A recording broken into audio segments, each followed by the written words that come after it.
Hi, welcome to another sneak peek Saturday at the Alameda Free Library. My name is Jenny and today we're gonna read some nonfiction. And what I picked is this cool book. It's called A Beginner's Guide to America for the Immigrant and the Curious. And it is written by Roya Hakakian. Like always, I'm gonna read you the inside of the flap here, and then we're gonna start with the first chapter and see how far we go.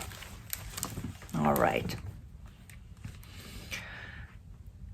Amid the maelstrom of unprecedented contemporary debates about immigrants in the United States, this perfectly timed book gives us a portrait of what the newly arrived truly experience here.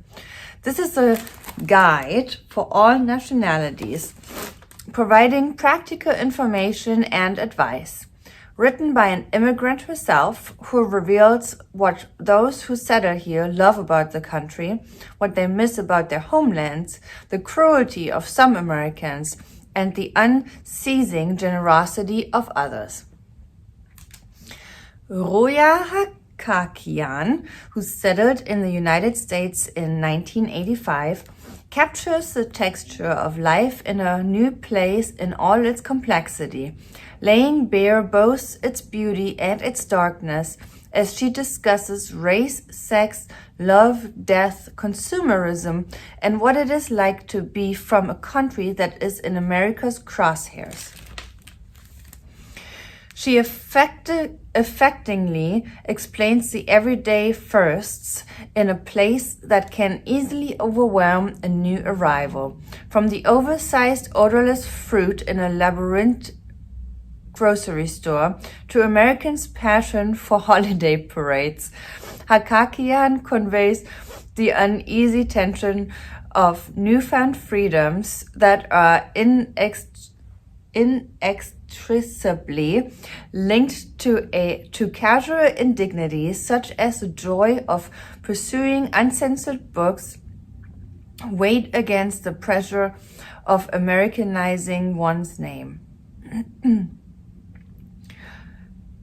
Her tenderly perspective and surprisingly humorous account invites Americans to see themselves as they appear to others, making it possible for us to rediscover our many gifts through the perspective of the outsider. In shattering myth and embracing painful contradictions that are unique to this place, A Beginner's Guide to America is Hakakian's candid and loving tribute to her adopted country. Sounds good, huh? Okay, let's give it a shot. All right. Upon arriving in America the Beautiful, and we have a quote here, and it goes, "A newcomer can do much to teach himself, especially if he is not afraid of being called a greenhorn." And this quote is by Marion Shipsby, and it was published in the Handbook for Immigrants to the United States by the Foreign Language Information Service in 1927. Let's get started. The long-awaited day is here. You are almost in America. Up in the sky, you press your forehead against the glass and look down. There you see her for the first time. If you are arriving at night, America, the jewel, shimmers beneath. If in daytime, you see the outlines of her riches, the green of her lush woods, the blue of her Leviathan waters.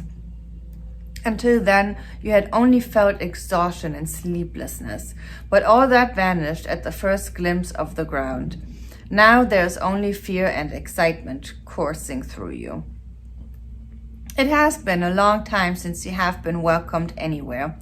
Tears of dread, sadness, or gratitude, you cannot be sure, blur your view of the forms you must fill out before landing. If you come from a country of compulsory dress codes, veils, scarves, or kneecaps, you might shed the layers now. But remember that soon customs officers will glance at the photograph in your passport and then at you standing before them to reconcile the two versions of you. This is the first of many masks you will shed in the years to come. From the moment you step off the plane, your eyes will search for the traces of Americanness in your surroundings. Yet the sun is the same sun. The asphalt looks just as black, the jetway gives the same groan all other jetways give underfoot. The transit corridors lit with fluorescent lights stretch as menacingly as all passageways you have gone through. Only when you stand in line, one hand clutching a bag, another on the handle of a suitcase, and your eyes begin to rove about, will you see something you have only seen at a tourist destination before. Pinned on the flap of the chest pockets of the officers guiding everyone are name tags: Sanchez, McWilliams, Cho, Al-Hamed, and by God, all of them are Americans. If jet lag has not clouded your senses, you will instantly recognize this to be the surest sign of America. In the monochrome life you just left behind, such a mostly human landscape would have been unthinkable. First inspections.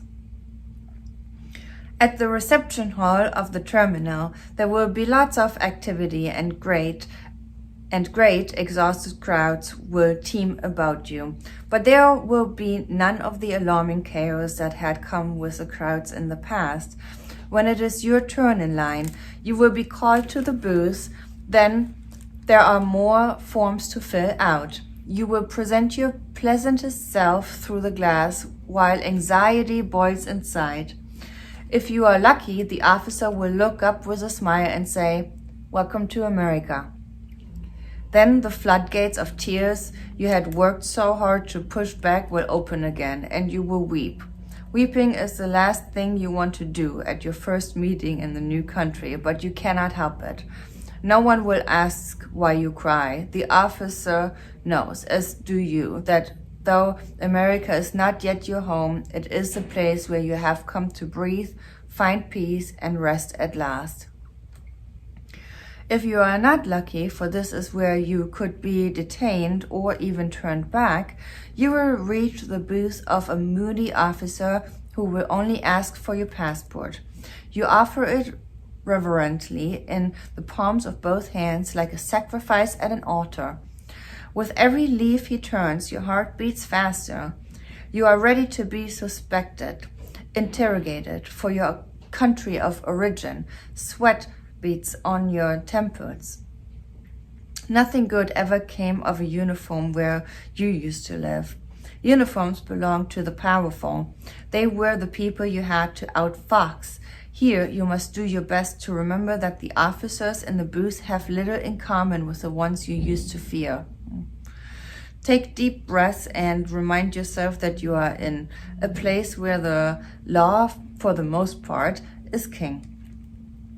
You are waiting for a stamp in your passport, the 9-digit numeric benediction that launches millions from everywhere to enter into the green card lottery. The card you will get in a year will primarily be white, and it will bear this very number, roughly 3.5 by 2 inches. It will allow you to cross from an uncertain life over which you had no control to an uncertain life that will be of your making, to a preferable form of uncertainty. The card will have your essential coordinates: birth date, signature, full name, photo, and thumbprint. The latter bears the crest sign of a mark branded on cattle, but no matter. You will be a resident alien, able to live and work in the United States. Though for the foreseeable future, you will feel the alien, far more actually than the resident.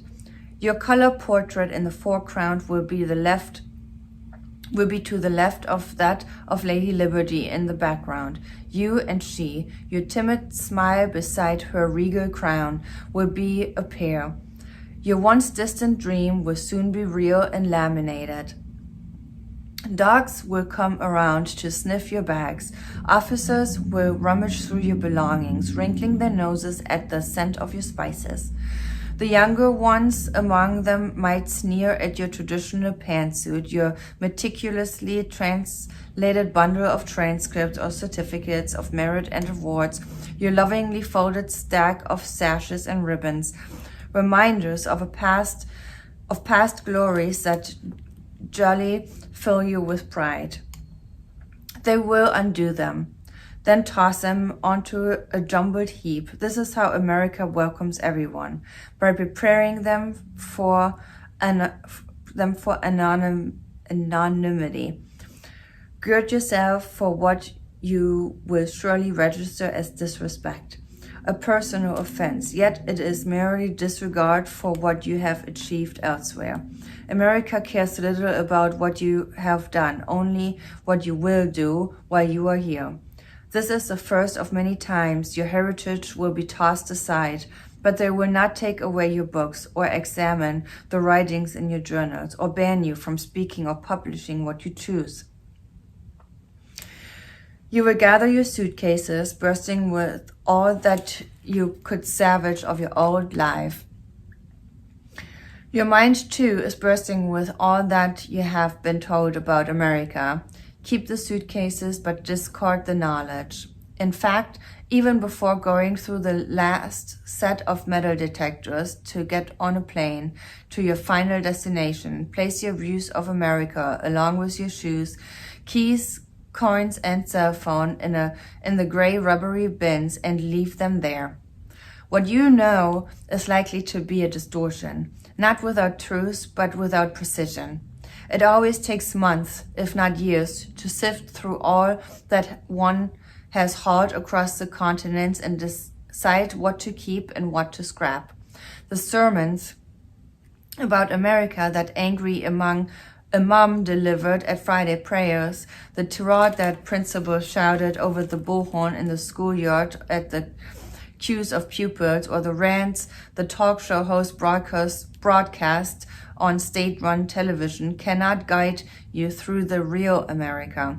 You will receive many gifts during your time here, but the greatest of them all is America herself, lying before you beyond the revolving doors of the airport. She will surely break your heart, but the heartbreaks, like the joys, are not in the scripts you have been handed. The sooner you part with the old inherited notions, the faster you will navigate your way through the ticket of your new life. And this is the first day of that new life, a second birth of sorts. The day of your arrival will someday become a major date in your calendar. It will be neither public like the 4th of July or New Year's Day, nor festive like a birthday, but it will give you an annual pause, and you will look back tenderly at yourself and at this very moment, standing on the street, breathing the air of a new world. Oh, got me choked up a little bit right there.